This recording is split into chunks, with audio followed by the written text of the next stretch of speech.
Good morning everyone, welcome to my channel and it's me again, ang inyong chismosong kaalda vlogger. So gusto ko muna nang magpasalamat sa inyong lahat sa mga walang sawang tumatangkilik na nanonood, sumusuport at sumusubaybay ng mga content ko dito sa aking YouTube channel. So eto huwag ninyong babaktawan o lalaktawan tong ating main topic ngayong araw. I'm sure na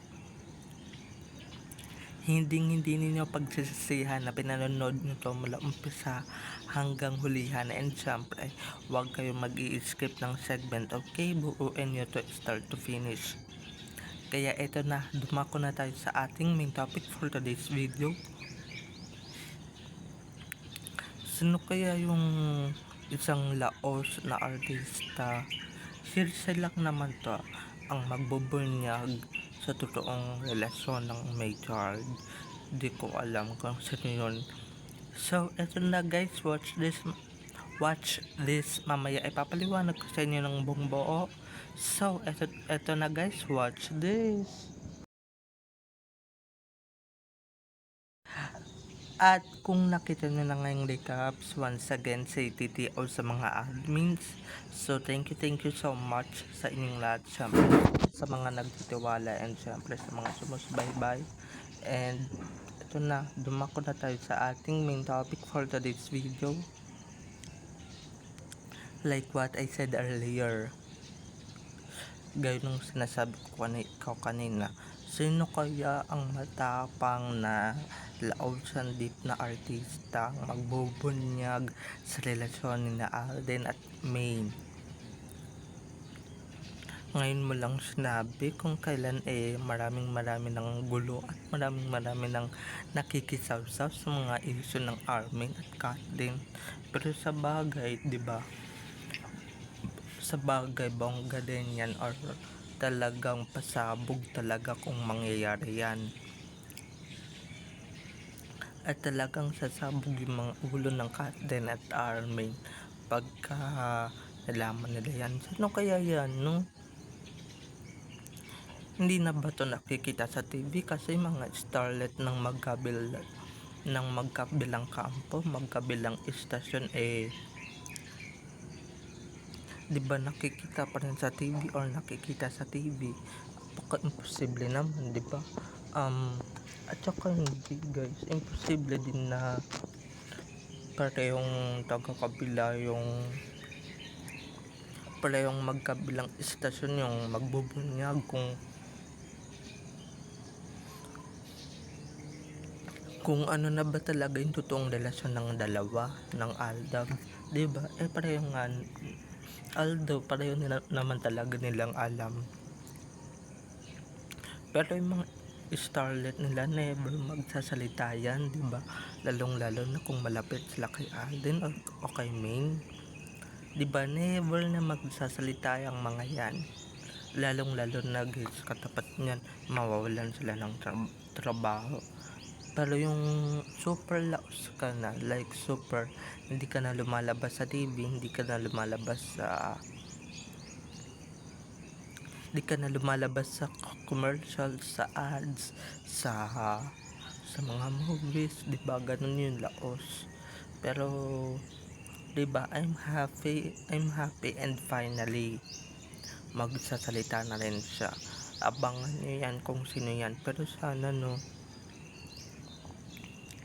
sana guys, hindi lang siya hearsay at sana totoo na talagang magsasalita na talaga tong isang lausan deep na starlet na to or lausan deep na artista.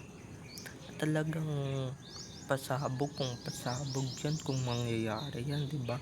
Talagang maraming sasabog ang ulo at hindi makakatanggap ng katotohanan.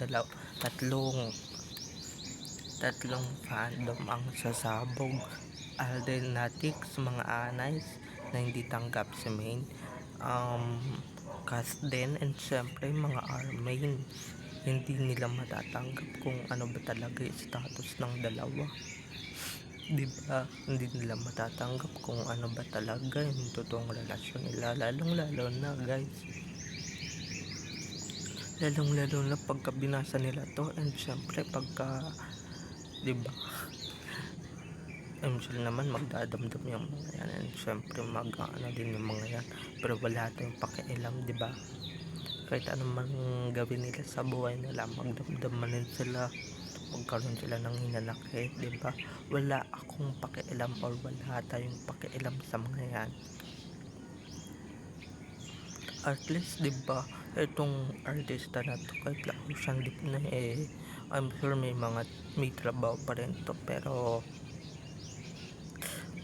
di ba hindi siya natatakot na mawalan ng trabaho, hindi siya natatakot na mawalan ng career, di ba? Career, although wala na pala siyang career, kaya nga pala Ocean Deep na artista.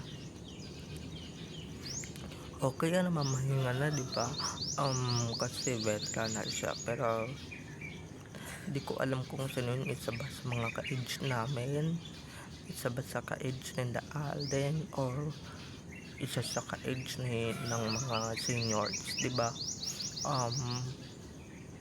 Wala pagka talaga masisiraan sila ng bait, and syempre sila, lalong na guys, big revelation, big pasabog ito, di ba? Mas lalo na may ibang mga army, pero di ba, sino kaya to? Ito guys, ay pala isipan to, pero malay ko ba, di ba, isa sa mga katrabaho ni Alden sa AOS o kaya sa Kanguso Network yung magbobunyag yan, di natin alam, pero di ba mga kabatch niya sa Kanguso, alam na kung ano yung relasyon nila. Tsaka binati din siya ng mga kapwa niya artista sa Kanguso ng Father's Day, di ba? Nung sa All Out Sundays ba yun, nung pandemic pa, di ba? So doon pa lang mga ka-albation, di ko na lang talaga alam kung sino yung aamin na yun, pero talagang salamat dahil nga umamin ka na, at syempre sa katotohanan ka pumanig, at hindi puro sa kapikean lang, di ba? Hindi puro sa peke, puro sa kasinungalingan. Siguro itong artista or Ocean Deep na to hindi na mati kung ano talaga yung ginagawa sa Aldab Major, kaya I'm sure guys, love na itong Major, kaya yan, aamin na siya ng bonggang-bongga, di ba? Kahit wala siyang pakialam kung may mga detalits man na lumabas or whatever na mananakot or tatakutin, di ba? Basta ang importante, umamin na siya, and syempre inamin nila yung relasyon ng Major na talagang matagal na natin hinihintay. Much awaited guys, much awaited yung pag-amin ng isang starlet or ng isang Ocean Deep na artista. Ako guys, I'm very excited, and I'm very grateful na talagang ibabroadcast ko kung sino mga itong umamin na ito, pero kung sino mga aamin ito, diba, sa relasyon ng Aldab or sa relasyon ng Major. Talagang ito na guys ang panahon, yung takdang panahon, and syempre yung tamang panahon para tayo naman ang manalo, or mas ipapanalo pa natin to pagka umamin yung isa sa mga tinutukoy kong Ocean Deep na artista, diba? It's either sa kabila man yan or sa ka-network man yan, diba? It's either dalawa lang yan guys, o kaya sa labas ng network, o kaya freelancer na Ocean Deep, diba? Freelance na Ocean Deep, or contract star ng dalawang network, diba? o kaya yung mga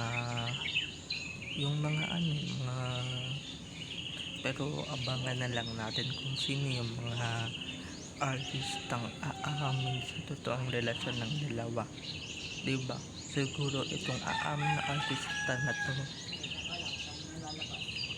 hindi niya na matake or 'di ba, hindi lang siya yung hindi na nakakatik sa Salsuela, bagkus yung iba ding artista na nakasama ni Alden or mga best friend ni Alden, di na matake kung ano man talaga yung kumakalat na Salsuela. Kaya yung iba guys, wag kayong magalit kung hindi sila umamin or whatever, kasi nga, di ba, ang katapat nun ayun sila yung mga boses nila na nagpa-follow din sa kanila. Pero ang hula ko guys, isa sa mga veterans na artista yung aamin tungkol sa relasyon ng Adab, diba? Eto ba, kutob ko lang to, pero isa doon. Pero ang hula ko din naman, isa sa mga best friend ni Alden talaga yung aamin, at syempre nakakaalam ng katotohanan, diba? Bukod kay Roger Cruz, nandiyan din si Christopher Martin, si Joyce Ching, diba? Baka sila isa sa tatlong yan ang aamin kung ano ba talaga yung relasyon ng dalawa or kakanta, diba? Palibhasa yung dalawa dyan laos na di na napagkikita sa TV, or yung isa dyan, isa sa tatlong yan laos na di na napagkikita sa TV, siya na yung magbubunyag ng sikreto ng Machard or ng Aldab, diba? I'm very much excited, and I'm very much excited kung ano ba talaga yung mangyayari, kung ano ba talaga ang magaganap na pag-amin or pagbunyag ng tinatagong lihim na relasyon ni na Alden at Maine. So, bye na mga ka-ADN. I love you all. Enjoy watching. Have a nice day. Keep safe and God bless everyone. So, bye-bye. Enjoy watching. See you on my next video. At ito lang guys, pahabol lang pagkatapos nung ipakalat yung bridal shower ko nung ni Meng or ni Clone sa publiko, i-a-anunsyon nyo na mag-asawa talaga ang Machard. Pagkatapos ninyong ipakalat ang fake wedding ng Armain, bigla kayong babaligtad na ay ganito na mag-asawa na yung Machard, ganyan na. Kaya ako minsan hindi ko na pinapaniwalaan yung diba, mga magsasabing bubunyag yung mag-asawang Machard, pero sana ibunyag na talaga kung ano talaga yung totoong relasyon ng Machard, para sa ganon hindi na magulumihan or hindi na maguluhan, diba? Kasi nakakagulo lang naman kung ano ba talaga nakikita natin sa internet dun sa hindi. Okay, so bye na. I love you all. Have a nice day. Keep safe and God bless everyone. Bye bye.